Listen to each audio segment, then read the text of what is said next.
A Catholic Overview of the Bible video program number 8. Our last video program ended with the tight little community of Judah, protected by its wall in Jerusalem, valiantly trying to live by the law of Moses. But great changes are occurring in the outside world. An astounding young man, educated under the greatest mind the world has known, Aristotle, and taking up command of a modernized, sleek, and efficient army, is setting out to conquer the world, to make it Greek.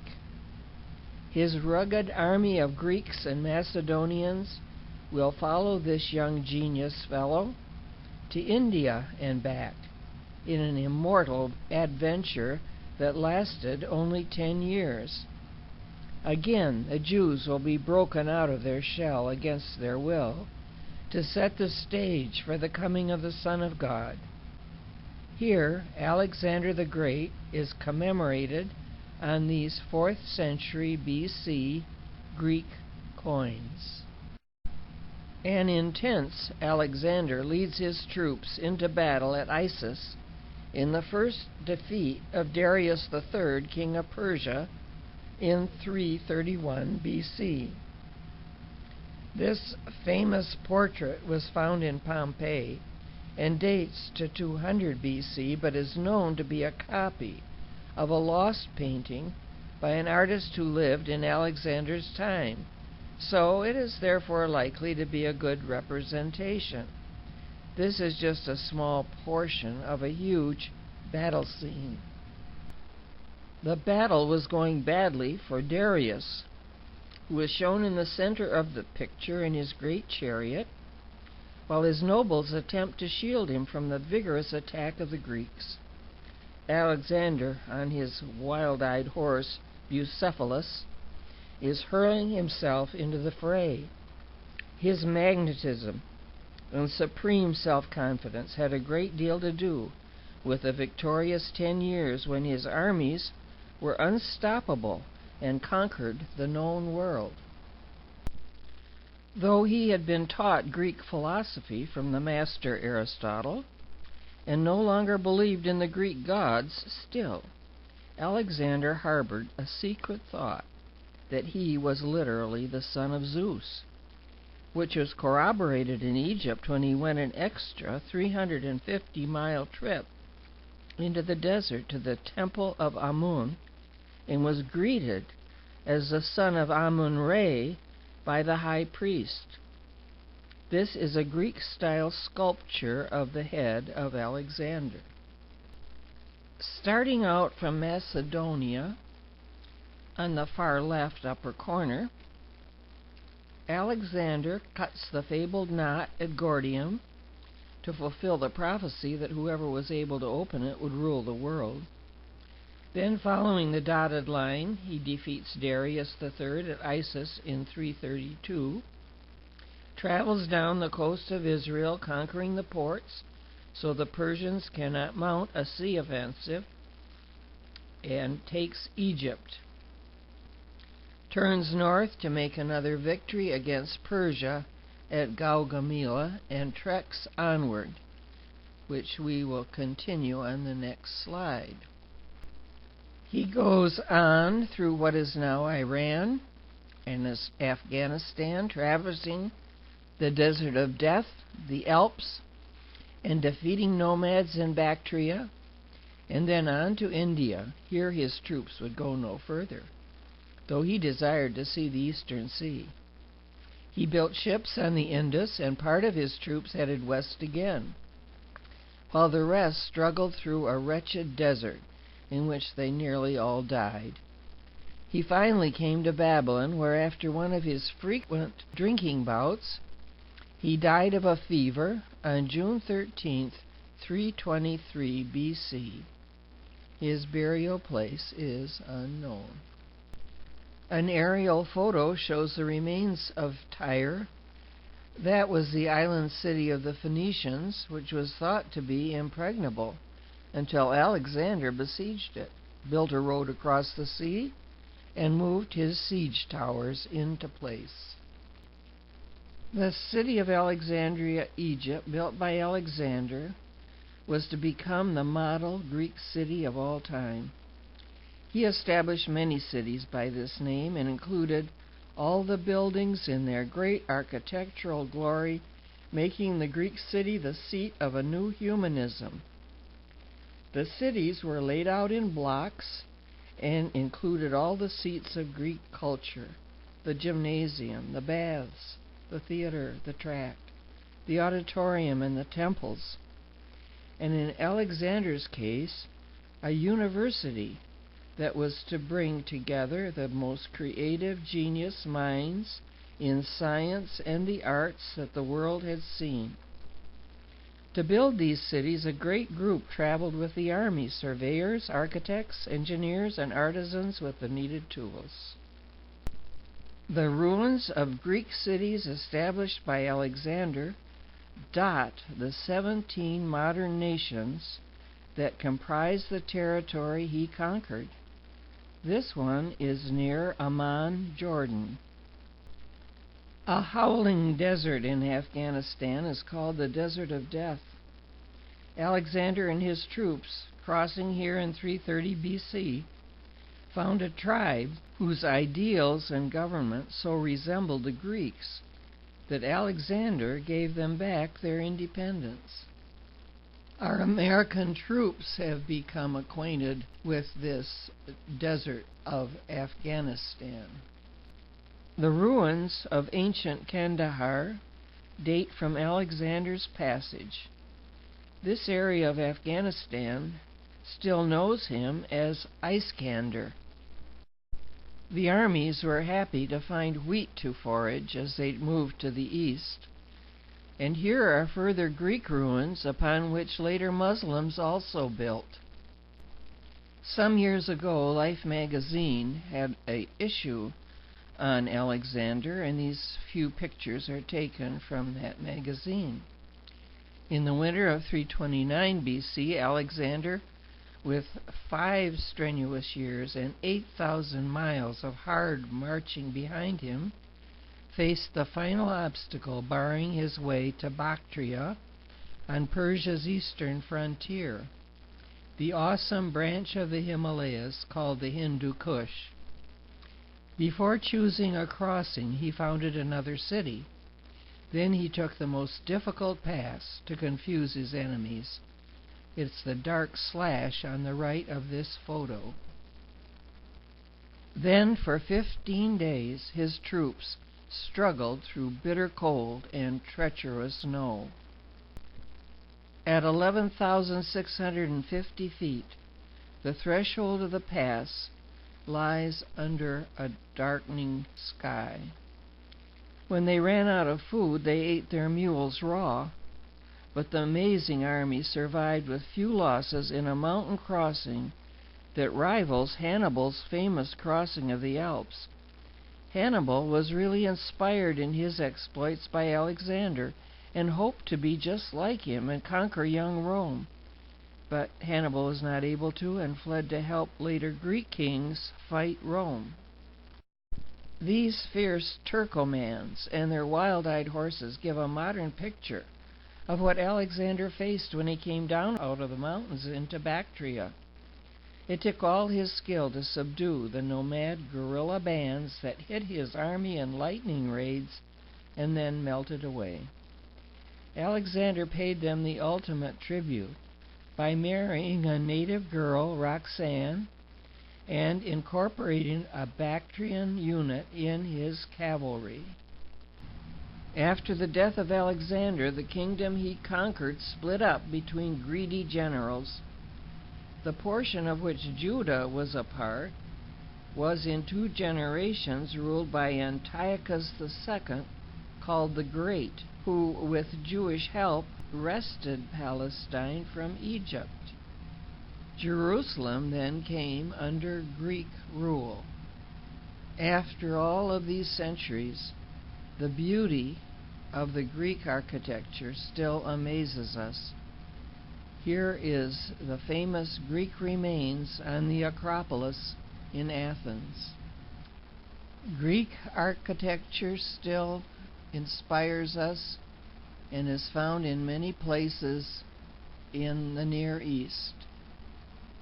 Greek sculpture, the elevation of the beauty of the human form, put the human being at the center of the universe. These examples are from the 4th and 5th century BC. The Acropolis in Athens, in artist's depiction of what it would be like if it were completely restored. It's from the Encyclopedia Britannica. A gymnasium was to be built in Jerusalem by the Greeks in their attempt to Hellenize the Jews, a center of social and athletic life which placed importance on the human person as the center of life. The gymnasium was a symbol of all that threatened the Jews' adherence to their truth that God, not man, was the center of all life. The Greek hat was a cultural sign that a young man, even young Jews, wore to demonstrate their involvement with Greek athletics. The rooms of the gymnasium around the field were for dining, bathing, workouts, an indoor track, and a lecture hall, which made of the gymnasium a social club that was part of the way to bring a population into Greek ways. Greco-Roman Wrestling, part of the discipline of the gymnasium, comes down to us to this day. The Jews had known wrestling for 2,000 years, but nudity in the gymnasium was a Greek custom. Despite the resistance in Jerusalem, Greek forms influenced the Jews. This tomb showing Greek influence is in the Kidron Valley on the eastern side of Jerusalem. Even images of the enduring false god Baal began to wear the Greek-styled warrior's hat. The Rosetta Stone, commemorating the coronation of Ptolemy V, written in Egyptian hieroglyphic and Demotic and Greek scripts, was found in 1799. It was the key to decipherment of Egyptian hieroglyphs and the beginning of modern Egyptology, which has taught us so much about the ancient world. An old oak still stands in Israel, commemorating the death of Eleazar, one of the Maccabean brothers, in his last fight against the Seleucid kings. The Maccabees as a family rose up against the forced Hellenization of the Jews and gathered an army of believers to fight many years against the Greeks, who increasingly became their bitter enemy. An artist's imagination depicts the brave death of Eleazar, who struck at the lead elephant's heart, the elephant falling on him and killing him. The elephants were maddened with wine. After the death of Judas, the first brother to lead the revolt, his brother Jonathan's guerrilla forces recouped and hid in the wilderness of Judea, where David had fled 9 centuries before. The name Maccabees means hammer, and may first have been given to Judas, whose surname was really Hasmon. Here we have the Hasmonean lineage, which began with the patriarch of the family, Mattathias. In the second line are his 5 sons who took up the fight. The first, Judas, in the center, the second, Jonathan, at the right, the third, Simon, to be left of Judas. John did not figure in the war, and Eleazar died young in the battle with the elephant. In the next generation, John Hyrcanus consolidated more territory, notably Idumea, where he forcibly had Idumeans circumcised and instructed in Judaism. The succeeding generations, however, became more and more enamored by power and grew separate from their devout Jewish roots, especially the tyrant Jannes, who crucified 600 Pharisees who had opposed him.